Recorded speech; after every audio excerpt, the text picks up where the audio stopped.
మహేష్ బాబు డేట్లు కావాలా? మహేష్ బాబు కథ వినాలా? మహేష్ బాబుతో మాట్లాడాలా? అయితే ముందుగా మీరు నమ్రత మేడంని కలవాల్సిందే.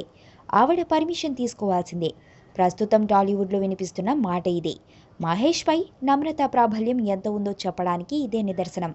ఆఖరికి మహేష్ నిర్మాతల్ని కూడా నమ్రత తన చెప్పు చేతుల్లో ఉంచుకుంటుందట.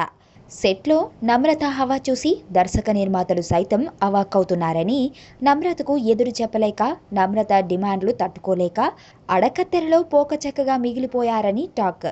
మహేష్ సినిమా విడుదల ఎప్పుడు, ఆడియో ఫంక్షన్ ఎక్కడ చేయాలి, ఎవరెవరిని పిలవాలి అనే విషయాల్లో కూడా నమ్రత జోక్యం చేసుకోవడంతో దర్శక నిర్మాతల పరిస్థితి కక్కలేక మింగలేక అన్నట్లు తయారైందని గుసగుసలు వినిపిస్తున్నాయి.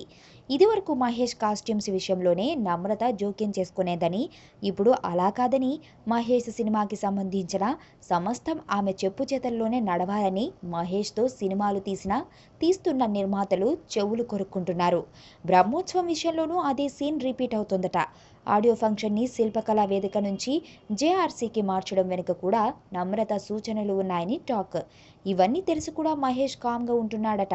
అలాగైతే సూపర్ స్టార్ పరిస్థితి ఏమిటో అన్న సందేహాలు వ్యక్తమవుతున్నాయి.